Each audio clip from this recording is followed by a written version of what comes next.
பட்டுப்புடவை influencer நாகலட்சுமிக்கு நேர்ந்த கதி. YouTube வீடியோக்களால் வந்த வினை. 2 உயிர்கள் மாய்ந்ததன் அலற வைக்கும் பின்னணி. சென்னை நங்கநல்லூர் தில்லைகங்கா நகரில் நடந்த இந்த கோர சம்பவம் ஒட்டுமொத்த பகுதியையுமே உலுக்கியுள்ளது. அடுக்குமாடி குடியிருப்பில் வசித்து வந்த சுப்பிரமணி மற்றும் நாகலட்சுமி தம்பதியர் மர்மமான முறையில் உயிரிழந்து கிடந்த விதம் பெரும் அதிர்ச்சியை ஏற்படுத்தியுள்ளது. இந்த ஜோடியின் 2வது மகன் சைலேஷ் கல்லூரி முடிந்து வீட்டிற்கு வந்தபோது கண்ட அந்த காட்சி யாராலும் நம்ப முடியாத ஒன்றாக இருந்தது. சைலேஷ் வீட்டிற்குள் நுழைந்தபோது ஹால் முழுவதும் இரத்தக்கரைகள் படிந்திருந்தன.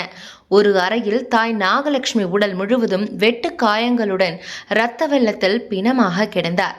அதிர்ச்சியில் உறைந்த சைலேஷ் அடுத்த அறைக்கு ஓடி சென்றபோது அங்கு தந்தை சுப்பிரமணி மின் விசிறியில் தூக்கில் சடலமாக தொங்கிக் கொண்டிருப்பதை கண்டு கதறி துடித்துள்ளார். இது தொடர்பாக போலீசாருக்கு சைலேஷ் அளித்த தகவலின்படி ஆதம்பாக்கம் போலீசார் சடலங்களை கைப்பற்றி பிரேத பரிசோதனைக்கு அனுப்பி வைத்துள்ளனர்.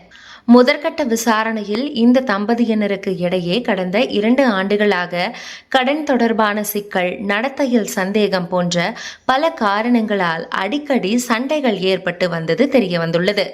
பட்டுப்புடவை வியாபாரம் செய்து வந்த நாகலட்சுமி யூடியூப் உள்ளிட்ட சமூக வலைதளங்களில் வீடியோக்கள் வெளியிட்டு வந்துள்ளார்.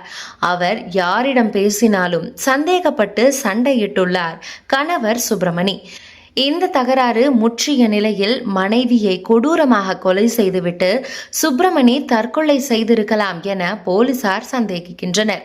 ஆனால் வீட்டின் கதவு திறந்திருந்ததால் இதில் 3வது நபருக்கு தொடர்பு இருக்குமோ என்ற கோணத்திலும் ஆதம்பாக்கம் போலீசார் தீவிர விசாரணை மேற்கொண்டு வருகின்றனர். கணவரால் கொலை செய்யப்பட்ட நாகலட்சுமியை தெரியாத பெண்களே இல்லை எனலாம். ரெடி டு வியர் சாரியை முதலாக வடிவமைத்து உலகளவில் ட்ரெண்டை செட் செய்து பெரிய அளவில் புடவை பிசினஸ் செய்து சாதித்தவர்தான் இறந்த நாகலட்சுமி. சினிமா பிரபலங்கள் முதல் சீரியல் நடிகைகள் வரை, இன்ஸ்டாகிராம் இன்ஃப்ளூயன்சர் முதல் சாதாரண பெண்கள் வரை ரெடி டு வியர் சாரியை இவர் மூலம்தான் பெற்று அதனை பயன்படுத்தி வந்தனர்.